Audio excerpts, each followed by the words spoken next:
Bonjour à tous, très heureux de vous retrouver. J'espère que la soirée a été bonne et visiblement elle a été bonne compte tenu des rangs quelque peu clairsemés ce matin. Mais enfin vous êtes là et j'espère que vous êtes en forme pour cette dernière journée de congrès qui s'annonce assez dense avec une première table ronde que nous avons intitulée « Demain les quartiers, quel projet, quelle mobilisation ?» Alors, inutile de vous rappeler, à vous, congressistes, que la question des quartiers a été au cœur de l'actualité cette année. Plan Borloo, discours du président de la République à Tourcoing, appel à la mobilisation par le ministère de la Cohésion des Territoires. C'était au mois de juillet dernier. Vous avez suivi ça comme moi. Des premières mesures ont été annoncées, notamment le doublement du budget de l'ANRU, mais pas seulement, doublement des classes de ZEP, expérimentation de la police de sécurité du quotidien, et j'en passe, et peut-être des meilleurs. Est-ce que tout cela va dans le bon sens? Est-ce que tout cela est suffisant? Est-ce que finalement la méthode est bonne? Eh bien on va en débattre dans cette première table ronde et avec un plateau d'intervenants particulièrement relevé, même si il faut que je commence par excuser l'absence tout à fait provisoire de Julien Denormandie, secrétaire d'État auprès du ministre de la Cohésion des Territoires. Alors, la chose ne vous a pas échappé, en ce moment le gouvernement est un peu compliqué, mais c'est absolument pas de cela dont il s'agit.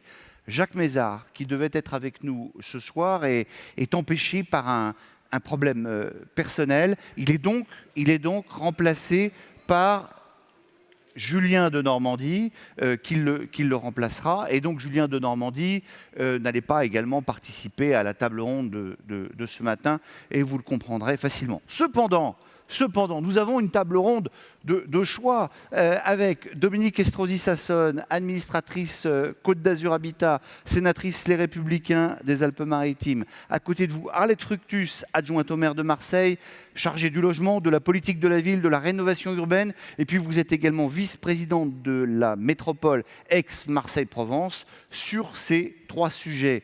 Olivier Klein, le président de l'ANRU, maire de Clichy-sous-Bois, vice-président de la métropole du Grand Paris. Merci également d'être avec nous.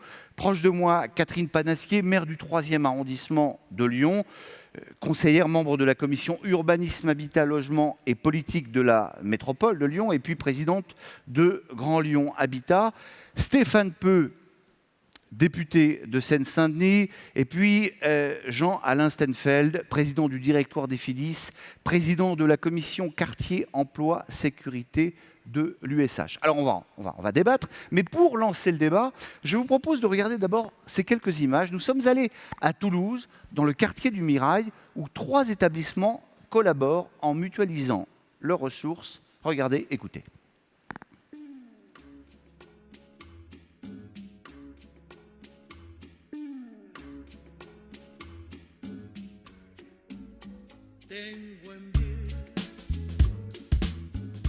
COBIB veut dire coopération interbailleurs. Elle regroupe les 3 bailleurs principaux des quartiers de Rennery et Bellefontaine à Toulouse. Et elle est destinée à porter des projets entre les équipes de ces 3 bailleurs dans des quartiers parfois un peu délaissés. Notre démarche novatrice se concrétise par la coordination d'actions de terrain menées par nos équipes auprès des habitants des quartiers.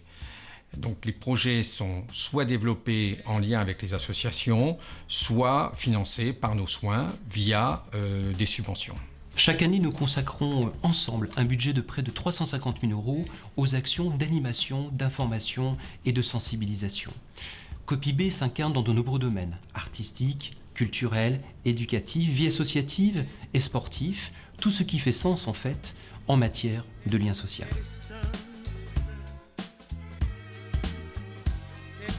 L'école et nous, association des parents d'élèves sur le quartier du Grand Mirail. Notre mission première est d'accompagner les habitants et les parents d'élèves sur des actions spécifiques tout au long de l'année. Le Café des habitants, une action que nous avons souhaité mener en bas d'immeuble suite à une demande de COPIB, entre autres, et des différents financeurs. Une demande a été faite, et notamment par les bailleurs, l'État et les collectivités, pour qu'on occupe de façon positive l'espace public. Aujourd'hui, ça commence à se faire connaître, et puis les gens savent aujourd'hui qu'ils peuvent venir chercher des informations. Donc on a un retour des habitants qui est très positif. Je pense que c'est bien pour les quartiers, c'est bien pour les enfants, c'est bien pour moi aussi, c'est bien pour tout le monde.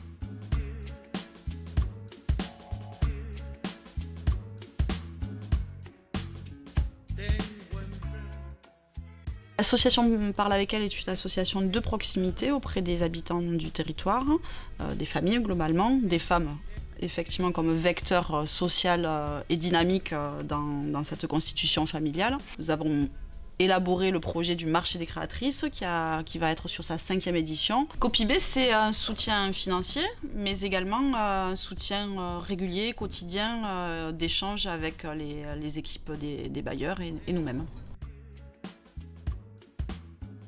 Dans les quartiers de la Rainerie, nous avons un problème récurrent qui est les jets d'ordures par la fenêtre. Donc avec Copy-B, on a fait un projet. Nous avons fait un diagnostic et ensuite lancé les projets Déchaîne-toi. On a fait aussi des sensibilisations et aussi il a sorti une BD de cette action qui s'appelle Déchaîne-toi et qu'on pourra distribuer prochainement. Dans le partenariat avec la préfecture, c'est essentiel parce que c'est en unissant nos forces, en mieux se coordonnant, qu'on rendra plus efficaces les actions qui sont menées en direction des habitants.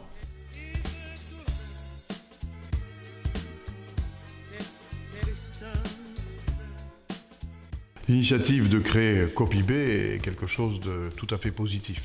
Et je félicite les 3 bailleurs, Toulouse Métropole Habitat, les Chalets, Patrimoine Languedocienne, d'avoir pris cette idée et de l'avoir concrétisée. L'idée vient renforcer nos propres démarches en faveur des habitants de la Rainerie et de Bellefontaine dans le cadre du contrat de ville. Tout ça vient retisser et renforcer le lien social. Dans des domaines différents, on s'adresse aux jeunes, aux moins jeunes.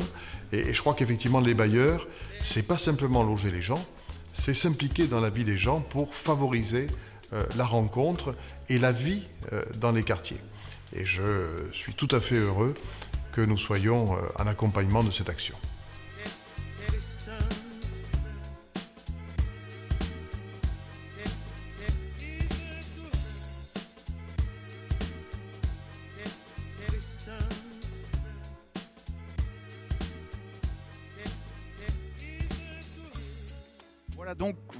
Voilà donc pour ces quelques images que vous pouvez évidemment applaudir, une belle initiative de Copy-B dont on aura l'occasion de reparler au cours de cette journée, j'en dis pas plus. N'oubliez pas non plus le hashtag Congrès HLM, c'est la dernière journée, hein. Vous pouvez tweeter, retweeter, participer, commenter, et puis évidemment vous pouvez aussi poser via notre application les questions aux intervenants qui sont sur scène. Je vous redonne le numéro qui va s'afficher derrière moi, 07 57 91 19 71. Jean-Alain Stenfeld, on va commencer avec vous. Une réaction peut-être par rapport au film. Est-ce que pour vous, alors arrêtez de toucher donc à ce micro parce qu'il était allumé et vous en faites pas. Quand on va estimer que c'est bien que vous parliez, il va fonctionner. Et puis à un moment, on va le couper. Mais en attendant, un petit commentaire. Est-ce que pour vous, ce type d'initiative qu'on a vu en images, c'est l'illustration de ce qu'il faut faire dans les quartiers? Oui, tout à fait. Nous avons à la fois une mission pour remettre les quartiers dans la ville qui passe par la restructuration urbaine, mais nous avons également une mission qui est une mission de dynamisation, d'accompagnement social, d'accompagnement des associations, qui est une mission citoyenne, qui est une mission qui prend complètement en cause la dimension humaine de nos quartiers. Là, les acteurs que l'on voit, ils prolongent notre action professionnelle avec beaucoup de bénévolence, il faut les appuyer et dans tous les débats, il ne faut pas les oublier. Alors, vous avez prévu une petite introduction, quelques slides, pas trop? Oui, on va rappeler des choses qui nous font plaisir, mais rapidement. Donc, premier slide va rappeler l'importance numérique, c'est bien comme ça? C'est le vert. On a fait une petite enquête. Voilà. D'abord pour rappeler qui nous sommes, le nombre d'organismes, ça fait toujours plaisir. Dans les quartiers de politique de la ville, 1 400 000 logements, c'est-à-dire près de 4 millions de nos concitoyens sont dans les quartiers de la politique de la ville hébergés par les organismes de logement social, soit près du tiers de notre parc. Et le NPRU qui complète déjà ce qui avait été fait dans l'Enruin, pour employer le terme, c'est 800 000 logements, c'est-à-dire plus de 2 millions de nos concitoyens qui sont concernés par ces opérations. C'est donc vraiment une situation massive que nous occupons dans la solidarité nationale et dans la cohésion de nos territoires. Nous avons fait dans l'enquête un point de la mobilisation des organismes, d'une part pour savoir combien avait été mis, et on peut même dire que dans les 23 milliards qui ont été mis dans le renouvellement urbain, il faut les mettre en face des 45 milliards qu'a coûté globalement l'ANRU 1. Donc c'est la moitié de l'effort de l'ANRU à reposer sur les organismes eux-mêmes, l'autre moitié représentée par les collectivités locales et par l'État. C'est donc un effort historique qui a été fait à travers de ce qu'on appelle le plan Borloo, c'est-à-dire l'ANRU 1. Et nous avons voulu montrer la grande diversité de notre action pour montrer que nous sommes allés au-delà du bâti. Donc tout le monde saura lire de soi-même, en tête l'amélioration du cadre bâti, concertation, médiation sociale, etc. C'est donc une action sur tous les fronts que nous avons menés ensemble, en complément de la restructuration urbaine physique elle-même. Nous l'avons mené en partenariat avec les collectivités locales. Un grand sujet, qui a été souvent un sujet de débat, parce qu'il y a de l'argent en jeu entre les collectivités locales, l'État et nous, a été l'exonération de TFPB, c'est-à-dire de taxes foncières sur les propriétés bâties, pour reprendre le nom barbare. Et nous nous sommes obligés constamment à rendre compte de l'utilisation de cet argent public dont nous partageons indirectement la charge avec les collectivités locales. Il y a eu de tout petits travaux d'amélioration du cadre de vie qui ne sont pas du rattrapage d'entretien, mais qui sont de la prise en compte des besoins spécifiques en sécurité, en qualité de vie des quartiers, le renforcement du personnel de proximité, parce qu'il faut être plus nombreux qu'ailleurs pour tenir le lien social, l'animation, le lien social, c'est ce que nous venons de voir dans ce film, le surentretien, parce qu'il faut tenir, et ça coûte parfois de revenir jour après jour, reconquérir la propreté des sites, la tranquillité résidentielle, c'est-à-dire les médiations, les vidéos, etc. C'est donc un très bon usage qui a été fait, extrêmement détaillé, et j'insiste, nous en rendons compte, euro par euro, il y a un effet de levier extrêmement important. Sur, enfin, dernier slide, ce qui est que nous sommes impliqués dans l'action d'insertion par l'économique. D'ailleurs, mon propre groupe a signé CDC Habitat des conventions avec l'ADI, avec l'AFPA pour réintroduire en pied d'immeuble des centres de formation professionnelle, et hier avec Pôle emploi pour rapprocher ces services publics ou ces grands mouvements d'aide à la création d'entreprises de leur clientèle dont elles s'étaient parfois peut-être un peu éloignées, et que c'est vraiment au pied des immeubles. Vous avez donc là 3/4 de nos organismes se sont impliqués dans ces actions, et il y a eu un deuxième volet sur lequel nous commençons seulement à réfléchir, qui est l'utilisation des locaux de pied d'immeuble, sur lesquels, historiquement, ils étaient destinés aux amicales de locataires, qui aujourd'hui n'ont pas cette présence de nécessiter la totalité de tous les locaux de pied d'immeuble, disons les choses. Et avant qu'ils soient fermés, ce qui est souvent le cas, le réinvestissement, notamment pour l'action économique, recréer du commerce, recréer de la vie, aider les créateurs d'entreprises à se poser dans de bonnes conditions économiques, c'est une mission à laquelle, dans cette commission, nous entendons nous attacher. Je vous remercie. Merci, c'est nous qui vous remercions, Jean Hessenfeld. Des organismes impliqués, Olivier Klein, je m'adresse à vous, l'ANRU est évidemment impliqué, puis maintenant on a doublé votre budget, ça change tout? Bonjour à tous. C'était évidemment un passage obligé, le passage de 5 à 10 milliards pour prendre en compte des projets aussi importants que ceux présentés par les différentes collectivités locales. Je crois qu'on n'aurait pas su faire sans ce doublement. Après, on peut en espérer toujours plus, mais on est dans un contexte qui s'est largement amélioré avec ce doublement, avec aussi toute une réflexion sur la manière dont l'ANRU peut accompagner les porteurs de projets. On a beaucoup travaillé avec les élus locaux, avec les partenaires de l'ANRU, avec Action Logement, pour trouver une méthode, ce qu'on nous a un peu montré du doigt ces derniers mois, trop je crois, mais sur comment accélérer, simplifier, faire que les projets puissent passer en comité d'engagement. Depuis le mois de mai, c'est plus de 80 projets qui sont passés. On a engagé 2 milliards d'euros. Et surtout, on réfléchit, et c'est ce qu'on a vu dans le film, à la ville dans sa globalité. Accompagner un projet, c'est évidemment le logement social bien sûr, les copropriétés dont on a parlé hier, mais c'est aussi reconstruire la ville. On a vu des habitants, parce que tout ça n'a de sens que si on s'intéresse aux habitants qui habitent dans ces quartiers. On a vu des habitants parler de l'école, parler d'économie, parler de gestion urbaine de proximité. Et c'est tous ces aspects auxquels je rajouterais les transports, la tranquillité, c'est tous des aspects qui doivent être pris en compte dans un projet de renouvellement urbain. Et alors, il y a évidemment l'ANRU, il y a évidemment les organismes, puis il y a les métropoles. Catherine Panassier, prenez un micro. La métropole de Lyon, on le sait, c'est un territoire qui est engagé depuis longtemps dans le renouvellement urbain.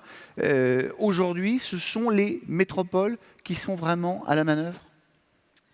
Bonjour à toutes et à tous. Effectivement, c'est la métropole de Lyon qui pilote toute la politique de la ville sur l'agglomération, mais c'est lié aussi à notre histoire. En fait, l'agglomération lyonnaise a été engagée très très tôt dans le cadre de la politique de la ville, puisque nous avions eu dès le début des années 80 les étés chauds des Minguettes, peut-être que les plus anciens s'en rappellent, en 82, en 83, la marche pour l'égalité.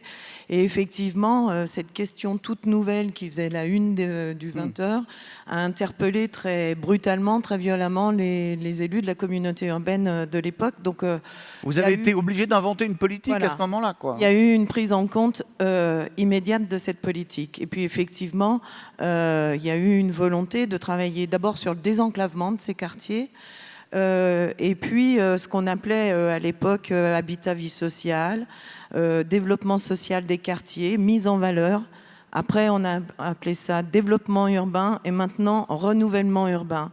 On voit quand même bien l'évolution de ces politiques à travers toutes ces années où l'aspect peut-être social ou humain, c'est un peu, peut-être trop, de mon point de vue, effacé par rapport à l'urbain.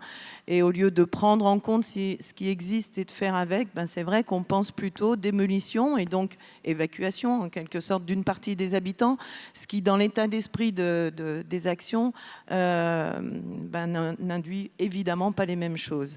Donc, ce qui est important pour nous, en tout cas, en tant que métropole aujourd'hui, on est la seule vraie métropole de France. Je dis ça devant les Marseillais et Nice. La seule vraie, pourquoi ? Vous les cherchez, là, attendez. Hein. Non, simplement parce qu'effectivement, on est la seule métropole qui a pris les compétences du département en plus des compétences de la communauté urbaine. Et donc, l'idée, c'est bien de relier les questions urbaines aux questions sociales. Et c'est bien le sens qu'on veut donner à la politique de la ville aujourd'hui, de travailler vraiment sur ces aspects sociaux et pas simplement sur les aspects urbains. Mais ça veut dire que vous avez la main. C'est quoi les relations avec les communes, avec le département, éventuellement? Alors même avec le département, nous n'en avons plus de fait, puisque le département et la communauté urbaine forment aujourd'hui la métropole. Donc c'est deux parties complètement intégrées. Et bien sûr, c'est un travail en collaboration étroite avec les communes et avec les différents acteurs locaux. Enfin, le film là est réjouissant parce qu'effectivement, on est vraiment sur des actions de proximité qui sont essentielles, puisque peut-être qu'au lieu de viser d'abord la promotion des quartiers, on pourrait viser la promotion des personnes. Je voudrais qu'on parle de la réduction des loyers de solidarité. Et je me tourne vers vous, Dominique Estrosi-Sassone. Au vu de votre expérience à Nice, comment cette réduction va-t-elle impacter la capacité finalement des organismes à s'investir dans la rénovation urbaine ? Eh bien, écoutez, c'est vrai que l'année dernière, on a tous été pour le moins pris de court, je dis tous, lorsqu'on a vu arriver la discussion sur le projet de loi de finances. Et donc, sous couvert d'économie budgétaire, le gouvernement imposant aux organismes de logements sociaux de faire cette fameuse RLS pour compenser la baisse des APL. Donc, au-delà de la brutalité de la décision, de son caractère unilatéral que nous n'avons cessé de dénoncer, en tout cas au Sénat, on a essayé dans la première année de faire en sorte qu'il y ait 800 millions de RLS et le reste avec la hausse de la TVA, même si c'est bien évidemment pas une mesure qui était de nature aussi à nous satisfaire, mais pour qu'elle soit plus supportable immédiatement au niveau de la brutalité. Mais on a évidemment dénoncé le fait que les organismes de logements sociaux se retrouveraient très rapidement en difficulté et auraient forcément des choix à faire. Parce que entre continuer l'effort de construction, puisqu'il y a bien une crise du logement dans notre pays, et donc il faut continuer à construire des logements, entre la réhabilitation nécessaire et impérative du patrimoine existant, que ce soit dans les quartiers prioritaires, mais aussi hors des quartiers prioritaires, et puis tout simplement le gros entretien, l'entretien courant, absolument nécessaire pour apporter à nos locataires la qualité de service. Et donc forcément, tout cela venant impacter les budgets des bailleurs sociaux avec très rapidement un autofinancement qui, pour un certain nombre d'organismes de logements sociaux, serait soit à minima réduit, enfin neutre, soit un autofinancement qui pouvait très vite devenir négatif. Et donc ces choix à faire pouvaient aussi impacter fortement les organismes de logements sociaux qui sont les premiers concernés, les premiers acteurs dans les opérations de renouvellement urbain. Et avec une difficulté aussi de continuer à vouloir, donc bien évidemment, avancer dans les quartiers prioritaires et porter aussi des projets auprès de l'ANRU, mais la difficulté de se dire, est-ce que les bailleurs sociaux auront la capacité à pouvoir continuer à mener tout de front. Vous exagérez pas un peu? Non, je pense non, mais parce qu'on pourrait se dire, finalement, vous êtes dans une posture politique qui est tout à fait normale. C'est vraiment insurmontable ce que vous dites là, ou c'est juste pour impressionner le ministre qu'on entendra cet après-midi? Non, c'est pas insurmontable, c'est pas aussi démagogique ou se trouver dans une posture politicienne, c'est simplement une réalité qui s'impose à nous aujourd'hui. Le fait que, bon, bien évidemment, il y a une volonté du gouvernement de réorganiser le monde HLM, pourquoi pas? Mais c'est des choses qui ont été mal mises en œuvre et en tout cas pas dans le bon sens. Et d'abord, peut-être aurait-il fallu discuter de la loi Elan et ensuite voir comment elle pouvait impacter ou comment, effectivement, on pouvait déduire et faire cela au niveau de la loi de finances. Et aujourd'hui, on voit bien que, bien évidemment, il y aura des impacts. On voit bien au niveau du chiffre de la construction.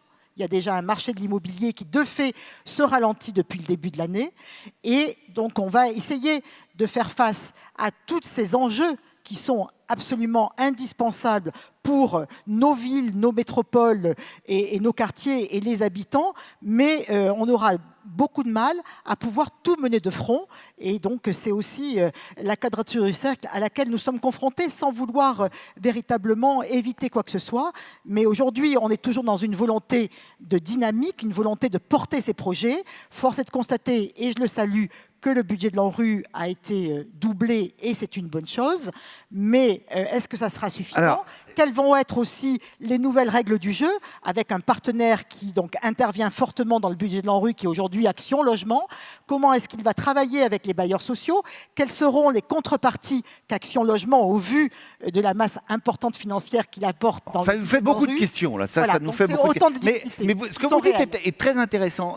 Olivier Klein, est-ce qu'il n'y a pas un paradoxe finalement à doubler le budget de l'ANRU d'un côté et puis en même temps à prendre 2 milliards qui sont apportés par les organismes HLM, on réduit la capacité d'action des bailleurs sociaux avec la réduction du loyer de solidarité? Est-ce que c'est une politique cohérente pour vous? Je pourrais rajouter cette question qui est arrivée via SMS. Les propositions de Borloo ont été enterrées en beauté, les quartiers ne sont pas vraiment prioritaires. Je ne vais pas répondre à tout en même temps. Sur la capacité des bailleurs sociaux à être présents sur un programme de renouvellement urbain, c'est un passage obligé. Si les partenaires que sont les bailleurs ne sont pas en capacité de faire, le projet ne pourra pas avoir l'ambition nécessaire, voire ne pourra pas se réaliser. Donc il faut trouver l'équilibre entre la présence des bailleurs, la prise en compte de l'ambition du projet par les collectivités, leur partenariat avec les bailleurs. Alors, ce n'est pas les 2 milliards de participation de l'Union sociale de l'habitat au programme de renouvellement urbain. La question, c'est effectivement les effets de la RLS et la capacité à faire. L'ANRU, ses partenaires, l'USH, Action Logement, on a créé une commission d'accompagnement des bailleurs. Ce n'est pas suffisant, mais en tout cas, on est en capacité, là où un bailleur est dans une difficulté particulière, d'aider plus, d'aider mieux. Ça ne réglera pas toutes les difficultés. Je pense qu'il faut continuer à travailler. Un projet où les bailleurs ne seront pas présents, et les situations sont très différentes, hein, en zone tendue, en zone détendue. La situation des bailleurs sociaux, elle n'est pas uniforme sur le territoire national. On voit des situations extrêmement différentes. Mais sans les bailleurs, Office ou ESH, on n'y arrivera pas, c'est certain. Mais aujourd'hui, à ce stade, on a quand même un certain nombre de projets qui peuvent être présentés en comité d'engagement, qui sont acceptés, qui vont pouvoir se développer en prenant en compte toutes les dimensions de ce que est le renouvellement urbain. J'ai vu une autre question, c'est pourquoi demain? Je pense que c'est extrêmement important. Un programme de renouvellement. Alors la question c'était en fait pourquoi avoir intitulé cette table ronde demain les HLM, mais pourquoi pas aujourd'hui? Oui, mais si aujourd'hui commence demain ou demain commence aujourd'hui. Mais c'est déterminant. Enfin, on le voyait dans le film et on le voit dans tous nos quartiers. Les habitants de nos quartiers, ils ont besoin de voir que ces quartiers changent en permanence. On ne peut pas accepter de se projeter dans un programme à 5, 10 ou 15 ans si on n'a pas des éléments d'amélioration du quotidien en permanence. On le voit dans chacun de nos quartiers. Toutes les politiques dites de mixité, si elles n'ont pas des capacités à agir sur l'immédiateté, sur le quotidien, eh bien, on n'y arrivera pas parce que dans le même temps, les processus de paupérisation s'accélèrent. Donc moi, je crois que c'est extrêmement important. Ensuite, sur le plan Borloo, la priorité du gouvernement sur les quartiers, je laisserai le ministre y répondre. En tout cas, chacun des élus qui sont présents, des bailleurs qui sont là, on essaye d'agir pour nos quartiers. C'est aussi la responsabilité des villes, des métropoles, des intercos. Mais évidemment, sans un soutien fort du gouvernement à travers la politique de la ville notamment, parce qu'on parle beaucoup d'urbain et c'est normal au congrès HLM, mais c'est comment on accompagne aussi les associations dans nos quartiers. On l'a vu aussi dans ce film et on le voit chacun dans nos territoires, comment ces associations sont des partenaires majeurs qui participent justement à l'amélioration du quotidien. Et ça passe par aussi d'autres financements qui ne sont pas ceux de l'ANRU, mais ceux de la politique de la ville qui doivent être préservés et améliorés. Arlette Fructus, un mot de commentaire peut-être ce que disait Dominique Estrosi-Sassone. C'est le même constat que vous faites à Marseille? Oui. Et d'abord, bonjour à tous et bienvenue à Marseille, qui est au cœur de la métropole ex-Marseille-Provence, chère collègue Catherine. Il n'y a qu'une seule métropole, c'est à Lyon, on vous l'a dit. Voilà. Non, mais c'est vrai, mais c'est important de souligner ça. Elle l'a fait avec beaucoup d'humour et je rebondis. La métropole ex-Marseille-Provence, elle a 2 ans d'âge, effectivement. Et elle s'est emparée de la compétence pleine et entière en matière de politique de la ville, d'habitat, de logement. Et politique de la ville dans sa dimension urbaine et sociale à la fois, évidemment, qui nous préoccupe à tous sur cette tribune et dans la salle. Pour prolonger les propos de Dominique Estrosi, effectivement, nous, on est collectivité dans une injonction paradoxale. C'est un terme que j'emploie régulièrement depuis les orientations préconisées par la loi Elan et qui vont être mises en œuvre, c'est qu'on voit bien qu'on est face à des bailleurs qui subissent un bouleversement profond, un changement de méthode. Alors, le sujet ne s'est pas s'interroger sur la légitimité ou non de ce changement, mais c'est pour nous comment on gère les conséquences collatérales de ce changement. On voit bien que les conséquences sont importantes sur les bailleurs sociaux, puisqu'elles les mettent en difficulté financière, en obligation de re-questionnement sur les méthodes, sur les financements, sur les investissements, les projections d'investissement. Et les collectivités sont, elles, tenues à respecter des objectifs de production de logements. Et ces objectifs de production de logements sont encadrés dans une loi que nous connaissons tous, que nous défendons tous ardemment, même si elle a des contraintes particulières et qui mériteraient qu'on y réfléchisse différemment dans sa mise en œuvre. Ce que je veux vous dire, c'est que cet impératif de production de logements sociaux, il s'impose aux collectivités et qu'on voit bien que les bailleurs sociaux se sont mis en mode prudentiel aujourd'hui et on se préoccupe vraiment de savoir si on arrivera à atteindre les objectifs qui nous sont assignés. Et par contre, ce dont on est sûr, c'est qu'on aura en corollaire les sanctions qui sont impartis aux collectivités qui ne respectent pas les objectifs. Donc il y a quelque chose qui ne va pas et qui nécessite que nous travaillions et que nous continuons, ce que nous faisons régulièrement, à travailler ensemble pour trouver et se réinterroger sur des méthodes de fonctionnement importantes et partenariales qui sont absolument nécessaires aujourd'hui. On a des besoins de logements sociaux, c'est évident. 70% de demandeurs sont éligibles au logement social sur notre territoire, donc il est hors de question de freiner la production de logements, mais en même temps, comment on assure la réalisation et la pérennisation d'une politique offensive en matière de production de logements sociaux. Stéphane Peu, vous entendez ce que dit Arlette Fructus, il y a quelque chose qui ne va pas. Comment est-ce que vous, et notamment en Seine-Saint-Denis, puisque vous êtes certes élu de la Nation, mais élu en Seine-Saint-Denis, ce nouveau programme de renouvellement urbain pourrait réussir? D'abord, un mot quand même sur les chiffres et sur le doublement du budget, parce que, vous savez, c'est toujours facile d'annoncer des intentions financières avec l'argent des autres. Et plus 5 milliards sur l'ANRU, c'est 2 milliards d'actions à logement qui est du salaire différé des salariés des entreprises de plus de 20 salariés. Et c'est 2 milliards des HLM. Et c'est 1 milliard de l'État qui, j'ai fait l'exercice avec mon collègue François Pupponi, on a regardé avec une loupe le budget de l'an dernier. Nous regardons avec une loupe la loi de finances qui va nous être présentée. C'est vraiment écrit tout petit, quoi. C'est pas que c'est écrit tout petit, c'est qu'ils y sont pas. Il y a 2 milliards d'actions logement, je répète, c'est du salaire différé. 2 milliards des HLM, je pense qu'ils ne pourront pas les verser parce qu'ils sont exsangues, ça a été dit par Dominique et Estrosi. Et il y a 1 milliard de l'État, ils n'y sont pas. Il y a 100 millions, dont les 3/4, 75, sont dans le budget de 2021. C'est juste l'année qui précède l'élection. Voilà, c'est ça la réalité. Ouais.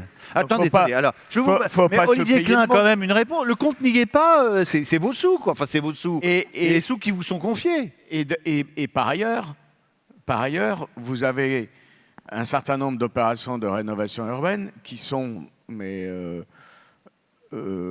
actuellement, pour l'essentiel, sont des opérations qui ont été initiées dans ce qu'on a appelé l'ANRU 1, c'est-à-dire l'ANRU initial, mis en place par Jean-Louis Borloo en 2005, et qui a couru et qui a été reconduit par les gouvernements successifs. Mais il n'y a pas, ou en tout cas, moi je n'en connais pas en Seine-Saint-Denis, d'opérations de rénovation urbaine initiées par et actuellement en chantier de ce qu'on appelle l'ANRU d'aujourd'hui. Je vous redonne la parole. Je vous redonne la parole dans un instant pour parler de la Seine-Saint-Denis. Mais ce que vous venez de dire est important. Olivier Klein, le compte n'y est pas. Je ne vais pas faire un débat avec Stéphane. Et puis vous êtes là pour ça quand même. Non, mais je suis président de l'ANRU, j'en suis pas. Et un peu élu de Seine-Saint-Denis aussi. Moi, je crois qu'il y a eu une espèce d'erreur, un péché originel de passer d'un ANRU 1 à un ANRU 2. Et ça a aussi créé des difficultés, y compris financières et de méthode, etc. Mais il y a vraiment un ANRU 2. Enfin, si je prends l'exemple de Clichy-sous-Bois, on est passé en comité d'engagement. On a déjà eu quasiment avec Montfermeil le plus grand PRU de France et on s'engage sur un nouveau PRU avec des sommes quasiment aussi importantes.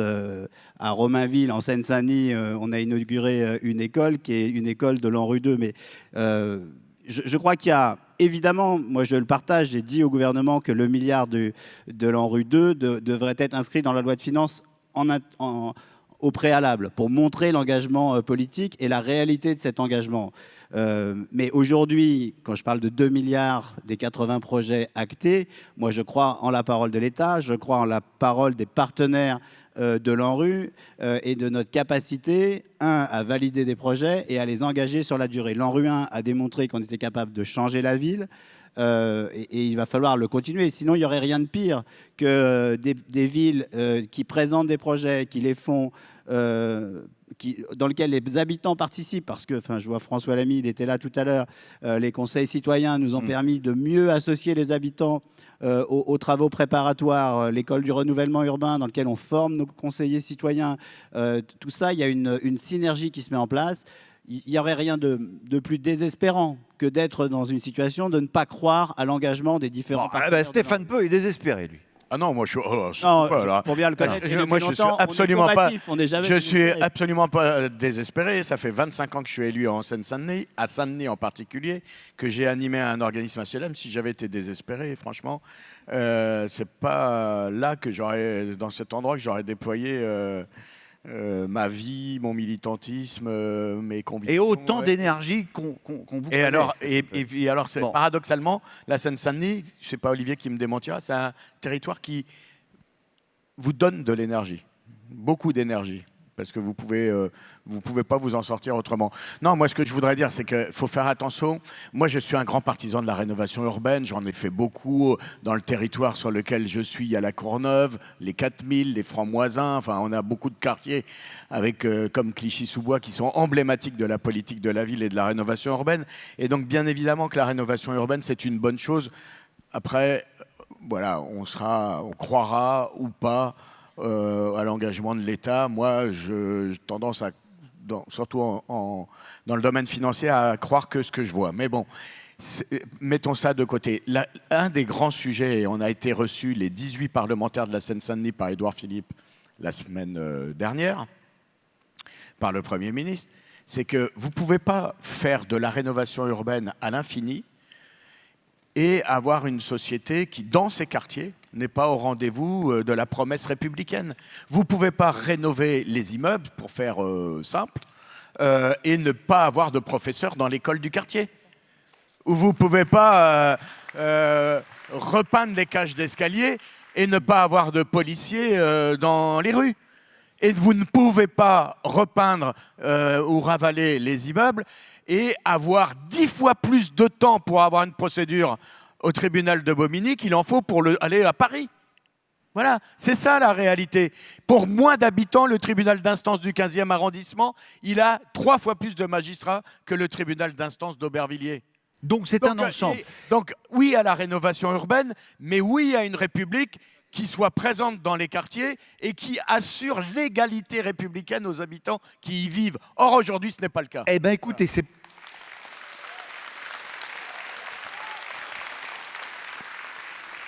C'est en tout cas absolument le sujet dont je voulais qu'on parle, parce que je voudrais qu'on s'intéresse à la façon dont, finalement, on peut organiser la mobilisation pour les habitants des quartiers. Et alors, vous disiez qu'en Seine-Saint-Denis, ça donne la pêche.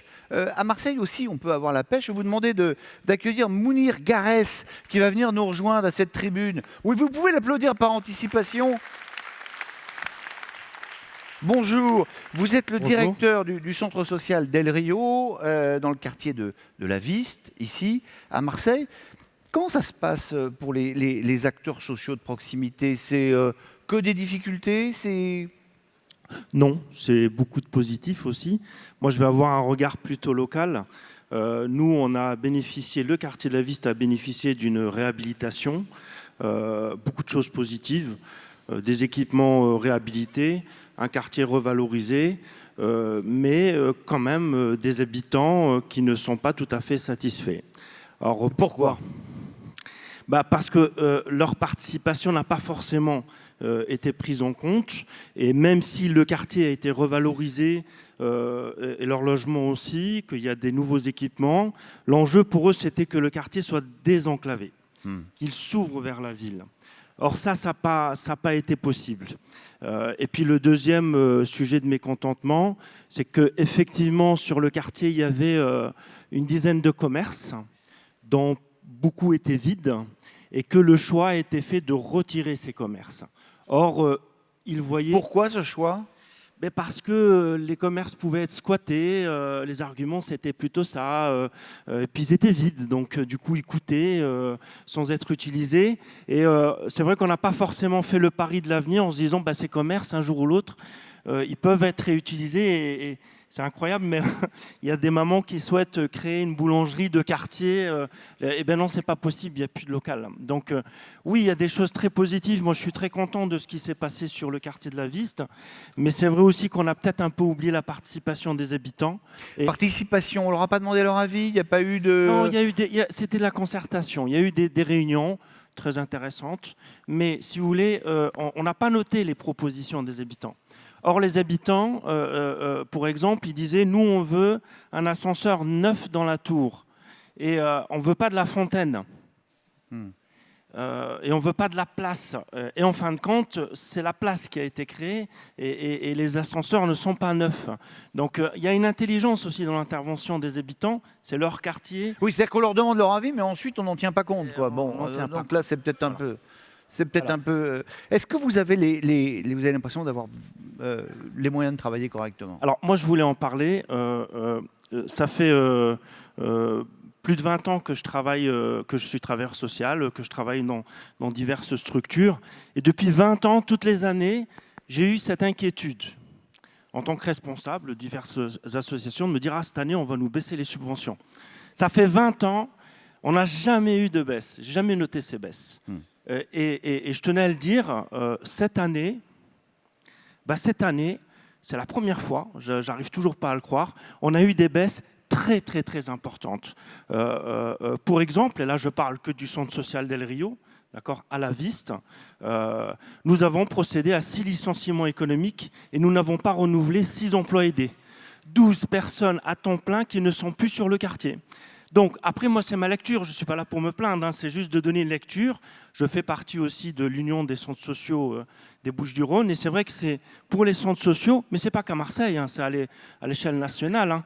Il y a un vent de panique, il y a un orage.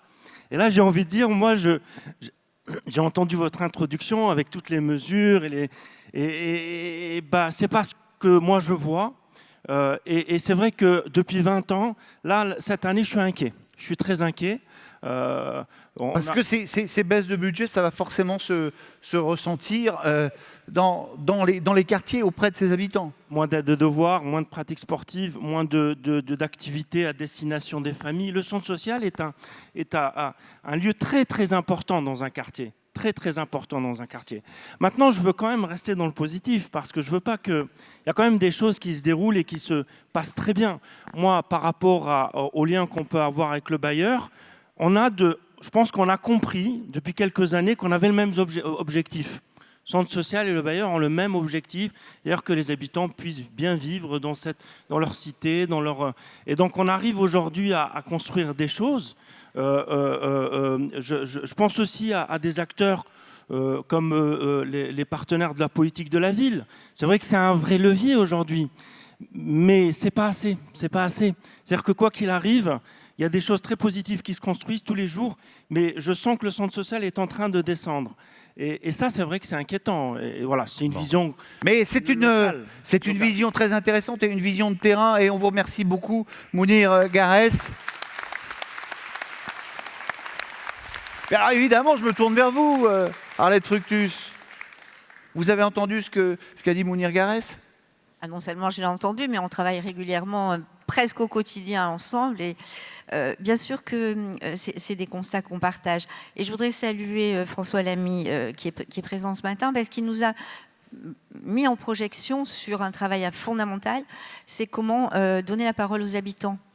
Et il a fallu, en 2014, qu'on mette en place des conseils citoyens. Parce qu'effectivement, dans la mise en œuvre du premier programme de rénovation urbaine, on se rendait bien compte qu'il y avait un travail colossal qui a été fait en termes de urbaine, en termes de réalisation urbaine, nécessaire pour les habitants, mais que faisait défaut, et moi je recueillais les témoignages des habitants sur le territoire, ils n'ont pas été suffisamment associés, ils n'ont pas suffisamment participé à l'élaboration de ces programmes. Et du coup, ils découvraient certaines choses, certaines orientations, certains choix qui ne correspondaient pas forcément à la réalité des usages de leur site. Et donc mettre les collectivités et les représentants de l'État local dans l'obligation d'organiser des conseils citoyens sur le territoire, ça a été une opportunité que vraiment on a essayé de valoriser le plus possible et qu'on va continuer et qu'on continue de valoriser sur ce territoire métropolitain parce que la parole de l'habitant est extrêmement importante, la parole de l'usager locataire et la parole de l'habitant usager des services publics aussi, c'est fondamental. Donc Mounir parle des difficultés du centre social, des difficultés des habitants qui n'ont pas eu finalement dans la réalisation de la rénovation qui est considérable sur le site de la Viste. Je vous inviterai à venir visiter. Vous vous rendrez compte qu'il y a un équipement, le centre social qui est au cœur du quartier. Mais tout correspond, si vous voulez, à la configuration des sites. Effectivement, ce site est enclavé, mais il n'est pas très loin non plus d'un axe passant et commerçant. Et quand même, l'enjeu était aussi de faire sortir les habitants. Et qu'est-ce qu'on a fait quand même un truc plutôt très sympa et qui marche vachement bien, c'est qu'on a installé des jardins partagés à l'extérieur. Et que ça n'a pas été facile. On parle de jardins partagés, on pense que c'est un projet qui peut mobiliser tout le monde. En réalité, il a fallu discuter avec les habitants à proximité duquel ce jardin s'installait. Il y a des choses qui sont faites. Voilà. Bon. Donc, ce qui est essentiel, c'est la parole de l'habitant aujourd'hui et comment on accompagne les réalisations que l'on fait en termes social, au-delà de l'intervention urbaine que l'on porte lourdement quand même sur ces territoires. Je voudrais aussi qu'on parle maintenant quand même, Dominique Estrosi Sassone, de la première des libertés, qui est finalement la sécurité. C'est un enjeu qui est évidemment énorme dans beaucoup de ces quartiers. Comment est-ce qu'on peut y répondre ? Je dirais d'abord que c'est le rôle de l'État.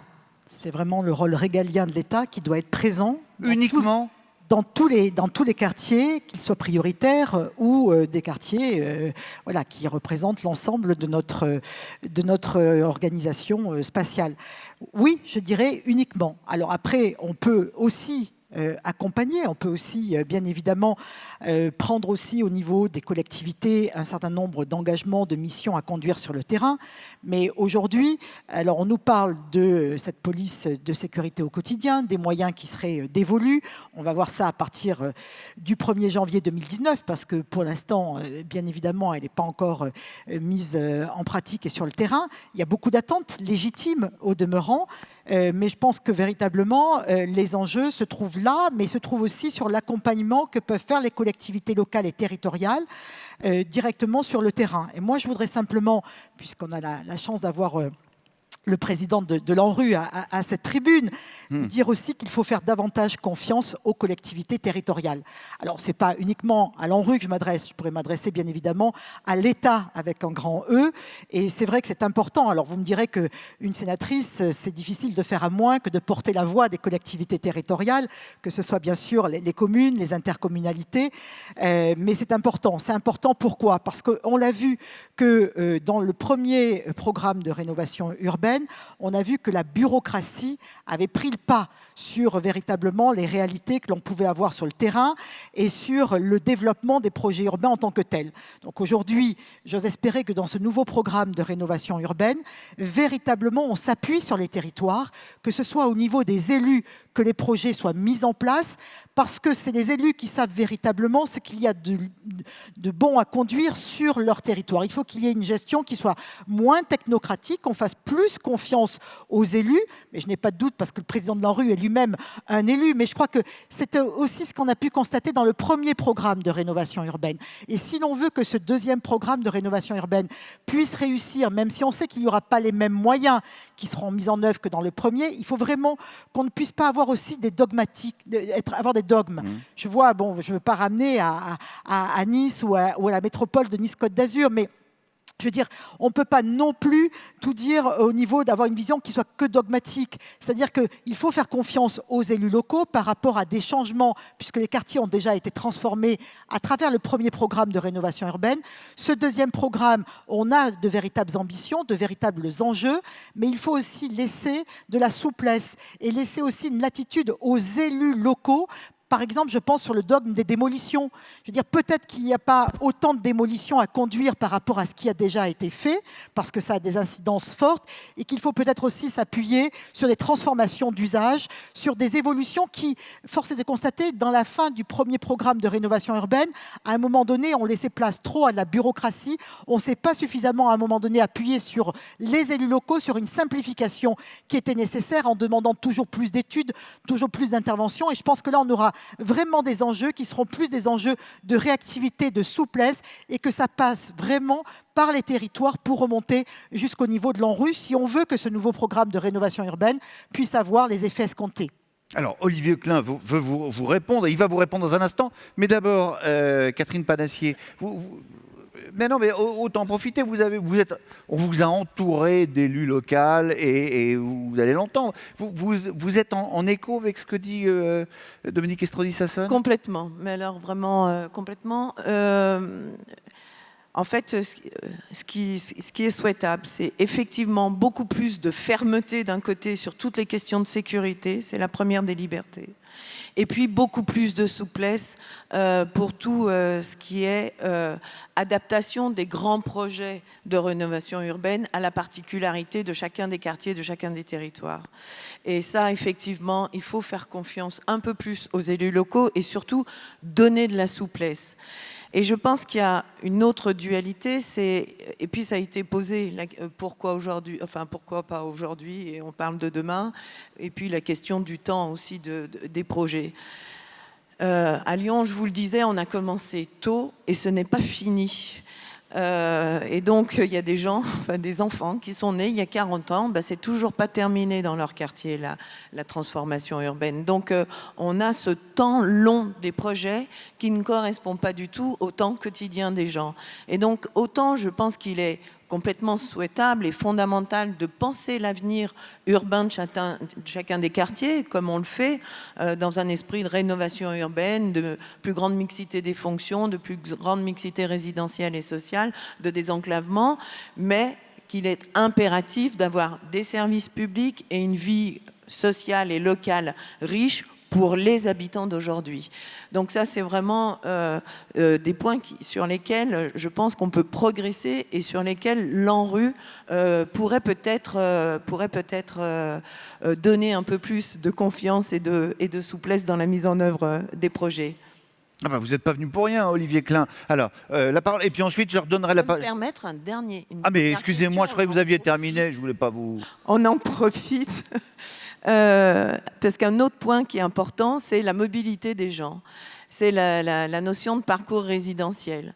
Il faut effectivement qu'on change. On n'est pas dans le logement social à vie. On n'est pas assigné à vivre dans du logement social et à vivre dans un quartier. Il est important qu'on puisse amener de la fluidité dans les parcours résidentiels pour mieux correspondre aux attentes des gens. Et puis peut-être que dans ces quartiers, si justement il y a plus de mobilité, s'il y a plus de services publics forts au quotidien, on peut mieux accompagner les gens pour qu'ils progressent dans leur situation et du coup partent dans d'autres quartiers, accéder même à la propriété, pourquoi pas, si effectivement les services publics suffisamment présents leur permettent d'améliorer leurs conditions et leur situation pour aller au-delà et finalement jouer un peu un rôle de quartier SAS ou de quartier d'intégration ou en tout cas d'aide réelle pour aller plus loin dans la ville.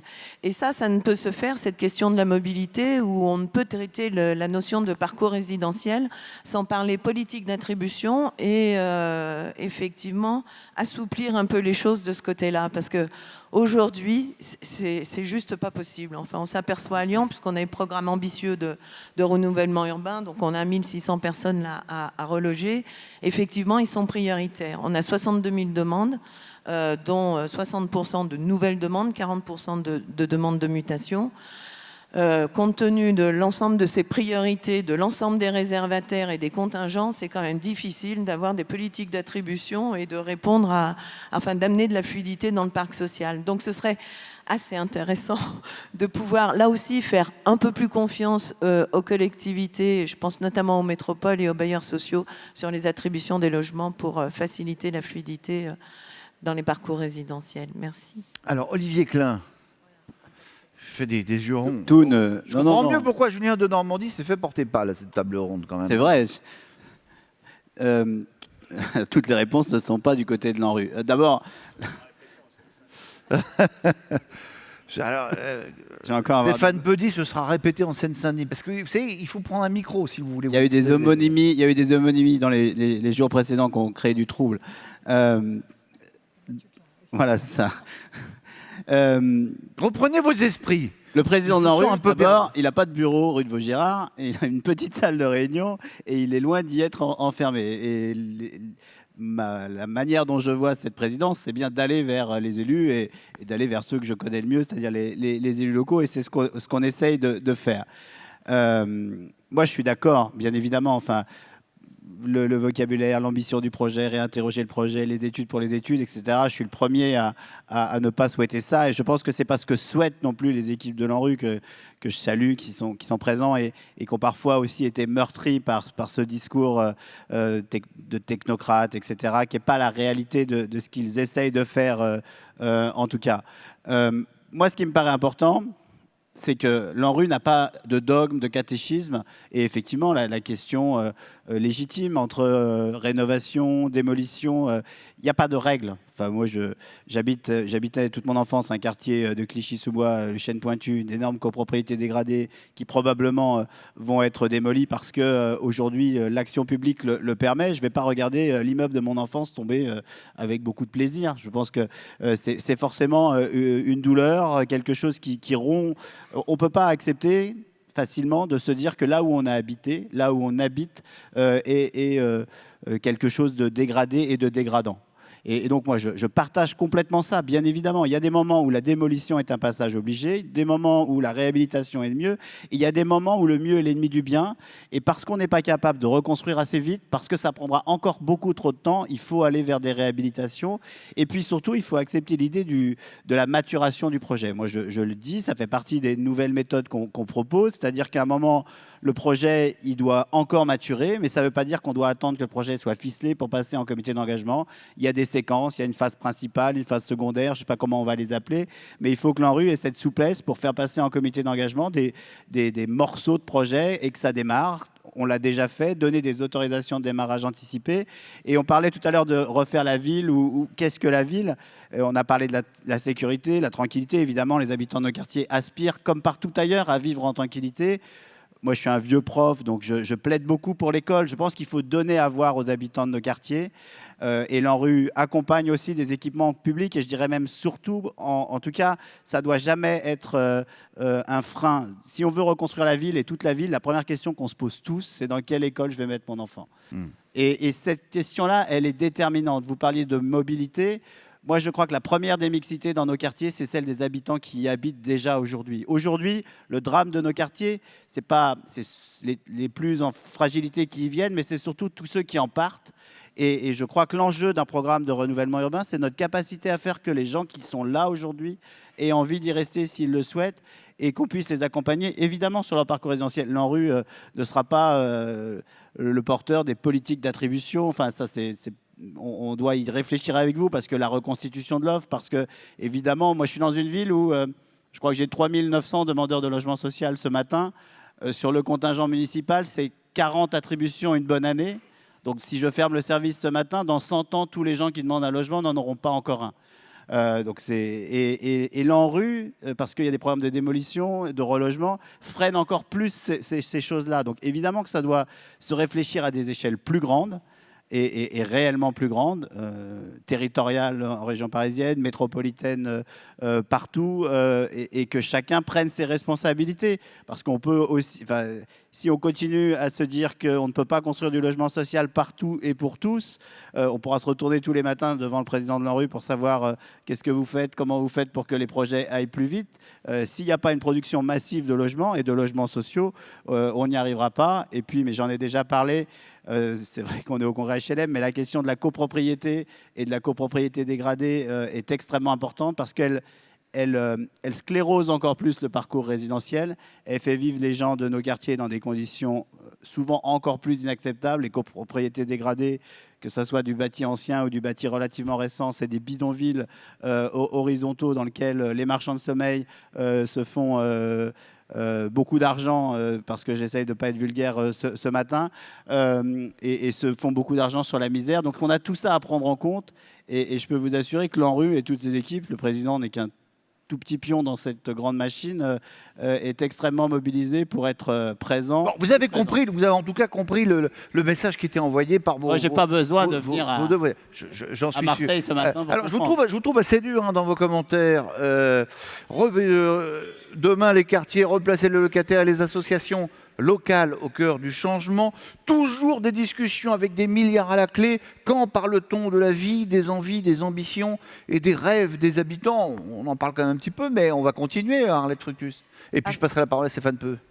Oui, juste pour confirmer la démarche d'Olivier Klein, depuis qu'il est président de l'ANRU, et c'est aussi le fait qu'il est un élu local et qui vit les mêmes problématiques que nous. Voilà, on s'est engagé dans une réflexion collective pour améliorer et apporter des améliorations dans le fonctionnement de l'ANRU, et de facto ça a été réalisé. Le règlement intérieur de l'ANRU a été modifié dans le sens où on voulait, c'est ça. Ce qu'il faut savoir, c'est que les élus locaux, ils se trouvent confrontés à de la technicité et à la parole des habitants et aux problématiques des habitants. Donc vous me lancez sur la problématique des habitants, et elle est essentielle. On est là effectivement pour les accompagner, pour trouver les meilleures solutions, mais on est là aussi pour trouver ces solutions en fonction des dispositifs qui sont mis à notre disposition. Et en l'occurrence, ce qui nous a fait peur, nous élus locaux, c'était la nouvelle configuration du nouveau programme de renouvellement urbain qui intégrait une méthodologie particulière qui était des protocoles de préfiguration. Et on s'est dit au secours, ces protocoles de préfiguration, ils nous lancent sur des périodes d'études de 18 à 20 mois, et pendant qu'on fait des études, on ne fait rien sur le terrain. Mais c'est aussi une façon de travailler qui a été améliorée, on va dire, et qui nous permet aussi de mettre en œuvre des actions quand même visibles pendant cette période-là. On est obligé de parler aux habitants. Il est nécessaire qu'ils aient une réponse et qu'ils voient que le travail qui est fait, il est fait certes dans une temporalité très longue, mais avec des réalisations quand même immédiates. Ils ont besoin d'avoir ces réponses-là des pouvoirs publics. Et je voudrais rebondir sur l'aspect sécurité. Écoutez-moi, franchement, on va se dire les choses simplement. Nous, on peut tout faire. On peut essayer de tout mettre en œuvre en termes d'intervention publique dans les quartiers. Mais si on ne résout pas le problème de la sécurité, de la tranquillité des habitants dans ces territoires, on n'y arrivera pas. On fait des travaux. C'est la première des libertés, mais je oui, le disais tout à l'heure. On fait des travaux colossaux, c'est une réalité. Mais quand on voit que ces espaces-là sont réinvestis par des trafics, par des dealers qui assignent les habitants dans les tours, et je parle de la tour A de la Viste, Mounir, que tu connais très bien. Voilà. On a fait des travaux, on a offert une qualité de vie différente, et aujourd'hui, j'ai des habitants dans une tour A qui sont assignés chez eux dans leur appartement parce qu'ils ne peuvent pas sortir de chez eux, parce qu'il y a les trafics qui sont installés. Je suis désolée, mais ça, c'est un vrai sujet. Stéphane Peu, vous avez le droit d'applaudir. Ouais, moi, sur la sécurité, parce que vous avez engagé tout à l'heure Et oui, puis Dominique Estrosi a passé la balle à la... J'ai constaté que vous n'avez pas beaucoup de suite dans les idées. Donc nous, on va reprendre... Alors là, Stéphane Peu, je vais vous travailler en férocité. Non, mais ce matin, je discutais avec un Marseillais qui m'interrogeait pourquoi il y avait autant de bouchons dans Marseille. Et il me dit, je lui disais, c'est le congrès HLM, c'est le logement. Il me dit, c'est qui le ministre du logement? Ouais, attendez, revenez à vos questions de sécurité, là. Oui, mais justement, les Français ont le droit de savoir, Stéphane Peu. C'est qui le ministre du logement? Je lui dis, il y en a deux. Il y a M. Mézard et il y a M. de Normandie. Il me dit, c'est quoi ce pays où il y a deux ministres du logement et il n'y a pas de ministre de l'Intérieur? Je disais, qu'est-ce que vous voulez? J'étais un peu désarmé par le bon sens de ce citoyen marseillais. Vous êtes du genre à être désarmé, vous. Ouais. Et donc, mais pour revenir plus sérieusement sur les questions de sécurité, très franchement, il y a deux sujets. Il y a un sujet de reconquête républicaine. Les habitants dans nos quartiers, ce n'est pas vrai de tous, mais il y a un tiers du patrimoine de l'Office HLM dont je suis l'administrateur qui est aujourd'hui tenu par le trafic, avec des quartiers qui sont tenus par le trafic. Vous avez des habitants, parce que dans le monde HLM, dans le monde de l'État, tout gouvernement confondu, l'idée qu'on pourrait mettre à l'abri de ces cités les problèmes et les maux de la société et que les habitants, peu ou prou, sont tous plus ou moins complices, est quand même une idée qui a prévalu dans les ministères et dans les salons. Or, ces habitants, dans l'immense majorité d'entre eux, c'est des gens qui se lèvent tôt le matin, qui travaillent dur pour des petits salaires.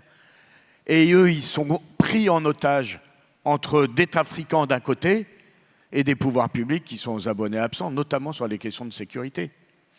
Donc ça, c'est la réalité. Et donc, à un moment donné, ce n'est pas ces territoires qui sont perdus pour la République. C'est la République qui abandonne ces territoires. Ce n'est pas la même chose. Et donc, dire on va faire de la reconquête républicaine, comme l'a dit Gérard Collomb, en lançant son dispositif expérimental... Est-ce qu'il y a un abandon de ces territoires ou est-ce qu'il y a une forme de paix sociale? Parce qu'il faut le... Oui, non, mais c'est bien. Il faut dire les choses comme... oui, mais appeler les choses par leur nom. Mais justement, moi je considère, enfin, là je vais peut-être utiliser un mot un peu dur, mais je considère que c'est insultant pour les habitants des quartiers qui subissent ça, que de considérer qu'à travers une tolérance vis-à-vis des trafics, on achèterait une paix sociale. Parce que ça veut dire quoi en creux? Ça veut dire que, grosso modo, la majorité des gens qui vivent dans ces quartiers, ils en vivent. Ils en croquent, directement ou indirectement. Mais c'est pas vrai. C'est pas ça la réalité. La plupart, l'immense majorité des habitants, ils subissent et ils n'ont pas le choix. Ils n'ont pas le choix parce que souvent, ils n'ont pas les moyens de pouvoir aller ailleurs ou alors quand ils l'ont, ils partent assez rapidement. Donc il faut faire, moi je trouve qu'il faut faire attention, il faut une attention beaucoup plus forte vis-à-vis de ces habitants et il faut traiter la question de la sécurité sous l'angle d'une reconquête républicaine. Oui, il faut de la répression. Mais oui, aussi, il faut modifier la doctrine policière. C'est-à-dire que la police, c'est réprimer, c'est prévenir et c'est sécuriser. Ça veut dire quoi concrètement? Ça veut dire que quand il y a un délit, il faut être là et il faut réprimer. Ça veut dire qu'il faut être présent, il faut être visible. Il faut la BAC et la police de proximité. Bien sûr, il faut la BAC, il faut la police de proximité, il faut de la présence, de la présence, il faut de la proximité avec les habitants, avec les relais des habitants. Et très franchement, je viens de finir le livre de Frédéric Ploquin, qui est par ailleurs un ami, un journaliste, sur le malaise des policiers. Le titre m'échappe à l'instant, pourtant je l'ai lu en venant. Mais les policiers vous le diront eux-mêmes. Qu'est-ce que ça veut dire, la police qui a été réduite à uniquement une fonction d'intervention totalement déconnectée des populations et des territoires, qui devient quasiment hostile à la population, ou les policiers sont les premiers à en souffrir. La police a un grand service public de la sécurité et il faut le rétablir dans sa mission. Et donc, il y a à la fois des questions d'effectifs, mais il y a aussi une question de doctrine, de reconquête républicaine. Mais la sécurité, de politique, quoi. De politique et la sécurité. Mais il y a aussi une question d'effectifs. Parce que je suis désolé, mais à Saint-Denis, qui touche Paris, à population équivalente, vous avez un policier pour 200 habitants dans le 18e arrondissement de Paris, je ne prends pas le 16e ou le 8e, le 18e, et vous en avez un pour 400 à Saint-Denis. Voilà, ça fait partie des chiffres révélés par le rapport parlementaire qui a été sur la Seine-Saint-Denis, qui a été élaboré par François Cornu-Gentil, un député républicain de Colombey-les-Deux-Églises. Il doit avoir encore quelques restes gaullistes pour dire une chose aussi forte sur les difficultés de l'État républicain à tenir ses engagements et sa promesse partout sur le territoire national et faire que notre République soit une et indivisible. Elle n'est pas une et indivisible dans des départements, dans les quartiers populaires. D'ailleurs, le rapport Borloo, et je finirai par là, il commence par ça. Il dit il y a en France aujourd'hui 20 millions de personnes qui vivent dans les territoires oubliés de la République. Zones rurales, communes moyennes en déclin démographique, banlieues des métropoles et des grandes villes. Et si on veut construire la start-up nation avec uniquement des actifs de centre-ville, bien rémunérés, eh ben on fera pas, ce sera plus la France et ce sera des républiques côte à côte. Et comme le disait Gérard Collomb, décidément, je le cite, parce qu'ils disent jamais autant de choses intéressantes que quand ils partent, en fait. Donc, ah mais je vais vous dire un truc. Moi, j'attends que vous soyez au pouvoir pour nous faire de la langue de bois, là. On vous invitera plus, d'ailleurs. Hein. Non, mais Gérard Collomb, pour finir, il dit « Attention, j'ai vu une France qui était côte à côte et j'ai peur qu'elle devienne face à face. » Voilà, méditons dessus. Je pensais que vous vous feriez applaudir là-dessus, vous voyez. Je suis un peu déçu. Vous avez baissé un peu. Ah, voilà. Jean-Alain Steinfeld, on arrive au terme de ce débat. On vous a fait introduire. On va également vous faire conclure. J'ai envie de vous demander quelle peut être la contribution finalement des organismes HLM à cette dynamisation, j'allais dire redynamisation des quartiers en tout cas. Oui, merci. 3 choses que je tire en vous écoutant, parce qu'après, bon, on est là pour s'écouter et co-construire. Première chose, maître par Arlette Fructus, qui a bien souligné le long moment d'études, a-t-elle dit, entre les 2 programmes de renouvellement urbain. Pour les habitants, il y a effectivement eu un sentiment de panne. Et même si on a tous raison sur la considération des équations financières, il est urgent pour la crédibilité publique de nous tous que ça reparte. Peut-être pas partout tout le temps, dès le premier jour, mais il faut que la rénovation urbaine reparte. Et on en est tous conscients, ce n'est pas un sujet d'opposition entre nous, c'est bien un sujet de mobilisation entre nous, parce qu'on sort d'une longue période d'études qui a pu décourager, qui a pu décrédibiliser l'action publique en faveur de nos quartiers. Deuxième chose qu'a dite notre collègue de Mounir, c'est de bien montrer une ou 2 choses du quotidien. On doit travailler sur du physique, sur du lourd, mais effectivement, quand à force d'écouter nos meilleurs collègues urbanistes, on fait la fontaine et qu'on oublie l'ascenseur, c'est très parlant. C'est très parlant. Et on ne peut pas opposer l'un à l'autre. À un moment donné, il a également parlé de le quartier a été réussi, sauf qu'il n'a pas été raccordé à la ville. C'est la même chose. Il y a une part de physique qu'on ne contournera pas. Mais il y a une part d'humain et de social par rapport à les réalités urbaines. Et la mutation que connaissent aujourd'hui les collectivités territoriales est une chance de prendre en compte cette sortie de l'isolement de nos quartiers que l'on doit saisir. On a un moment politique qui, de ce point de vue-là, est décisif vis-à-vis de nos collectivités locales et du dialogue avec les bailleurs. Bon, la troisième chose, c'est sur la sûreté. Je voudrais dire 2 choses. La première, ce sera ma petite minute personnelle. Ça faisait des années, mes collègues en ont eu jusque plein les oreilles, que je me battais pour un petit amendement qui, à la fin, a presque porté mon nom, mais que vous avez fait la faveur de nous voter, pour le droit d'expulser dans le parc public, comme dans le parc privé, les familles de délinquants dont on était arrivé à des condamnations définitives et qui menaçaient tous leurs voisins. On gagnait un procès sur 2, et ceux qui avaient gagné contre nous revenaient dans des positions de vainqueurs. C'était pour les gardiens, il n'y avait plus qu'à les muter après ça parce qu'ils avaient perdu. Et c'est quelque chose, le retour au droit commun, il n'y a pas besoin de vider beaucoup de gens, etc. Mais il faut qu'on sache de quel côté est la loi, de quel côté est l'ordre et qui est chez qui dans ces affaires-là. Le dernier point, c'est de parler des gardiens, justement. Les personnels de proximité vivent durement. La plupart des grands groupes que nous sommes, on a des bases de données, des conflits quotidiens sur les agressions. Et je dois vous dire, dans le taxi, tu discutais de ça, moi j'étais en train de relever mes agressions d'hier soir sur les bases de données automatiques. Et il y a toujours un descriptif, des insultes, des menaces, etc. Réussir à faire passer l'ordre, je partage au point de vue Stéphane Peu, il y a une part de police, il y a une part de proximité. Mais elles sont liées, parce que garder nos gardiens au pied des tours dans le moment actuel, c'est un vrai défi. Et je ne voudrais pas terminer ces mots sans leur rendre un grand hommage.